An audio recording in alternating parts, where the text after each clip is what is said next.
আসসালামু আলাইকুম। কেমন আছেন আপনারা? আশা করি ভালো আছেন।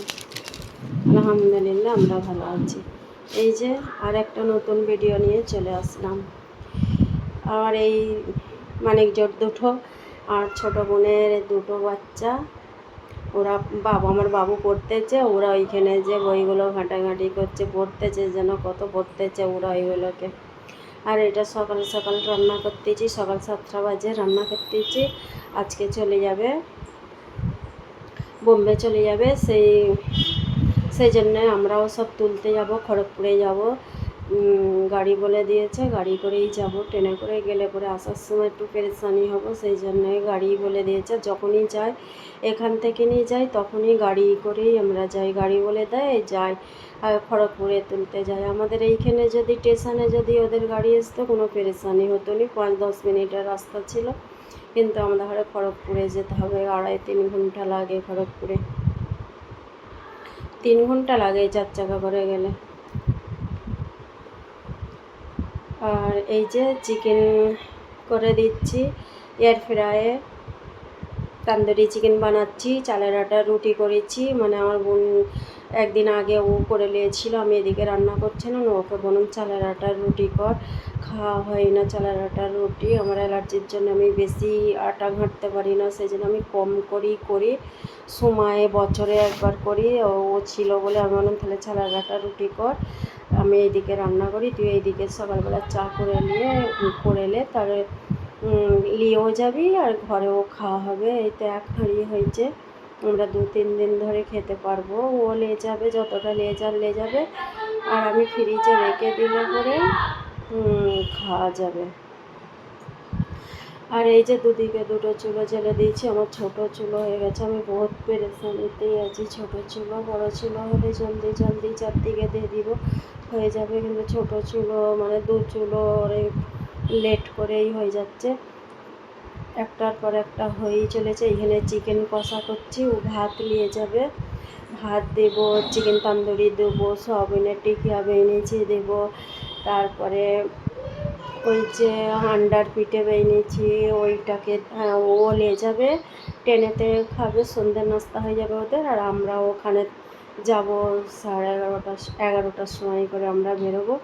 সেই জন্য আমাদেরও তো খিদে পেয়ে যাবে, দুপুর হয়ে যাবে, আস্তে আস্তে আমাদের 6টা বেজে যাবে। আমরা বেশি করে একটু ভেজে নিয়েছি, ওরাও খাবে আমরাও খাবো। আর তান্দুরিটাকে আমাদের ঘরেও থাকবে আর ওদের ঘরেও দিব। আমি একদিন চিকেনটাকে ম্যারিনেট করে রেখে দিয়েছিলাম, আর একদিন আগেই চিকেন সব লেসে দিয়েছিলো, আমি ভেজে রেখে দিয়েছি রান্নার জন্যে। আর এইগুলোকে মশলা মেখে ম্যারিনেট করে রেখে দিয়েছি, একবার দিয়ে দিচ্ছি আর একবার যাবে। বড় বড় রান তো সেজন্য জায়গা হবে না, একবার 2বার হবে, অনেকই আছে। আর এটা চিকেন কষা, 2 কিলো চিকেন নিয়েই ছিল। আর এটা চিকেন কষা করে নিচ্ছি, ও নিয়ে যাবে আর আমাদেরও রান্নার থাকবে। আমরা এসে ফের তো খাবো, রাত্রিরের জন্য আমি রান্নাও করে নেবো, কেন এসে আর ভালো লাগবে না, গাড়িতে গেলে কোথায় ক্লান্তি হয়ে পড়ি। সেই জন্যে আমি সব একেবারেই রান্না করে রেখে যাবো, সব গাচ্ছে গেলে পরে এসে আর কিছু না করতে হবে, ওই এসে রিল্যাক্স হয়ে যাব। এই যে সবাইয়ের গুছাগুছি হয়ে গেছে, খাওয়া দাওয়া হয়ে গেছে, ভাত খেয়েছে, সব রান্না করে ভাত খেয়ে নিয়েছে। আমি যে তাহলে ভাত দুটো খেয়েছে, আর ভাত টিফিনে ভরে দিচ্ছি। রাত্রিরে খাবে চালের আটা রুটি দিয়েছি, সকালের নাস্তা, পরের দিনে সকালে নাস্তা হয়ে যাবে ওদের, ওরা ওদের হিসাবে ওরা খেয়ে নেবে। আন্ডার পিঠেও দিয়েছি, সব কিছু দিয়ে দিয়েছি। এবারে একে একে আমরা সব রেডি হচ্ছি। আমি এই ড্রেসটা বানিয়েছি, মানে আমি বানাইনি, আমি বানাতে দিয়েছিলাম। কি সুন্দর লাগতেছে, সবাই বলছে যে ভালো লাগতেছে ড্রেসটা। যে বেইনে দিয়েছে সেও বলছে, বেইনেছে মানে আমাদের নিচে ঘর মালিক, ও বেইনেছে, বউটা বেইনে দিয়েছে, ও বানাতে পারে, ভালোই বানায় ও। সেই জন্য ওর কাছে আমি প্রথমেই বানাতে দিয়েছি, দেখি কেমন বানাতে পারে, কেন আগে তো আমি দেখিনি কোনো দিন। ও বলছিল আমি ভালোই বানাই, আর দেখতেছি ওর কাছে সবসময় ভিড় থাকে, অনেক ও কাজ করে, অনেক লোক ওকে বানাতে দেয়। সেই জন্য আমি বলেছি একটা প্রথমে বানাতে দিই, যদি ভালো হয় দেবো। তারপরে সবাই বলছে হ্যাঁ ভালোই হয়েছে।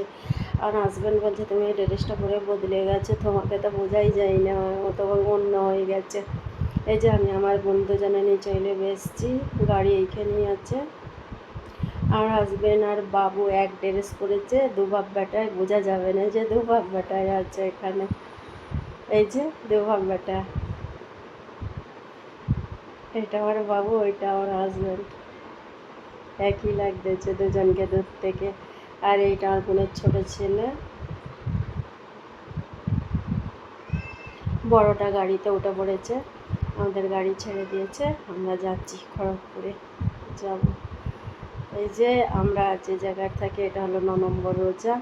এখানে এগুলো রোজাই বলে। মহরমের সময় এখান থেকে নোরা ঢোল বেচে বেচে যে লাঠি খেলা হয়, 15 দিন আগে থাকতে হবে, মানে বকরিদ যে দিনে হবে বকরিদের পরের দিনে রাত্রিরে একবার হবে, তারপরে 1 সপ্তাহ গেলে ফের 1 সপ্তাহ পর থেকে না 1 দিন 2 দিন ছাড়া ছাড়াই এরকম ঢোল বাজাবে, লাঠি খেলা হবে।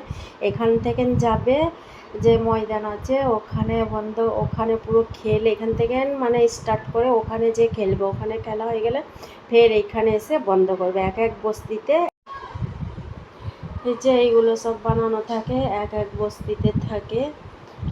1 নম্বর 2 নম্বর 3 নম্বর, আমি আগে যেখানে ছিলাম 13 নম্বর ছিল, এখানে এইছি 9 নম্বর। সব জায়গায় একটা করে আছে। আর এখান থেকে ওরা স্টার্ট করে মহরম, ফের এখানে এসে বন্ধ করে। মানে মহরম বলতে কি যে ঢোল বাজায় আর লাঠি ঘোরায়, এখান থেকে যা একটা ময়দান আছে, ময়দানে যে খেলতে থাকে, খেলা হয়ে গেলে ফের এখানে এসে ফের বন্ধ করে। আর এই যে আমরা চলে যাচ্ছি রাস্তাতে বেরিয়ে, অনেকক্ষণই চলে যাচ্ছি আমরা। আর এক জায়গায় আমরা রেস্ট নিয়েছি, রেস্ট নিয়ে ওখানে একটু ফের চা খেলো সবাই। ড্রাইভারটা খাই না, ড্রাইভারকে খেতে বললো, ও বললো আমি খাবো নি চা, তাহলে আমরা খেয়েছি। এই যে আন্ডার পিঠে এনে এসেছি, আমি যে শুধু কেন চাটা খাবো, তাহলে পিঠেটা যখন আছে সবাই একটা করে। এই যে এইটা ড্রাইভার বসে আছে, ড্রাইভারটাকে জিজ্ঞেস করছি ড্রাইভার ভাই খাবেন, বললো না আমি খাবো না। মানে ও বাংলা বোঝে না, আমি বাংলায় বলছি এমনি, মানে ওকে হিন্দিতেই বলেছি, তো ও খাবে না, আমরাই খাচ্ছি। আর আমার বোন মেহেদি করে মেহেদি দেখাচ্ছে হাতের। আমরা সবাই মেহেদি করেছি, আমারটা সব উঠে গেছে।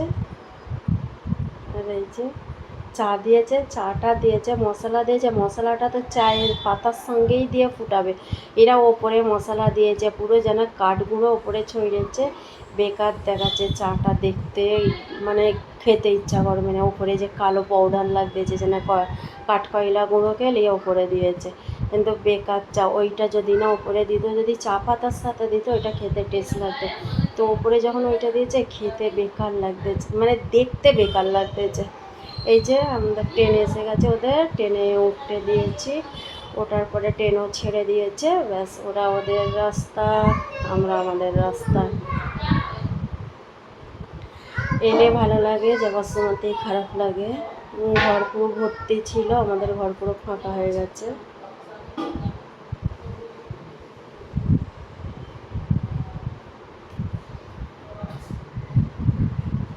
সবাই ওরা চলে গেছে, এবার আমরা আমাদের ফিরে যাচ্ছি। এই যে দেখতেই থাকছি ট্রেনটাকে।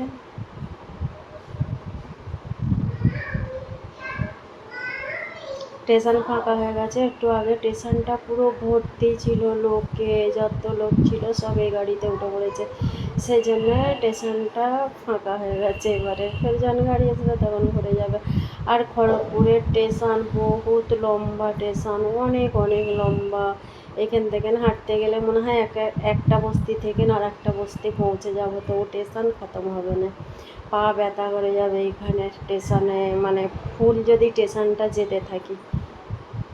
এখানে দুটো ট্রেন আসার, মানে একটা স্টেশনকে দুটো ট্রেন আসবে, অর্ধেক অর্ধেক করা, মানে জোড়াই আছে, মানে এখানে নম্বর দিয়ে রেখেছে, যেটা অবধি একটা ট্রেন খতম হবে আর একটা ট্রেন এসে যাবে। সব থেকে বড় স্টেশন হলো খড়গপুর স্টেশন।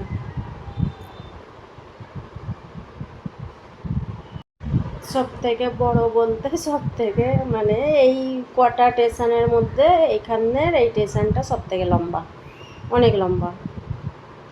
আর এই যে আমরা ফের আর এক জায়গায় বসে, এইটা তখন আমাদের কটা বেজে গেছে, 1:30 2 বেজে গেছে, তো আমাদের অনেক খিদে পেয়েছে। খিদে আমি বলেছিলাম আমাদের যে বিটেলি এসছে ওইগুলো খাই, সবাই একটা একটা খেয়েছিল, তারপরে তো সব ছিল, আমি বলেছি ওইগুলো খেয়ে নাও আর চা খেয়ে নাও। আর মাছগুলো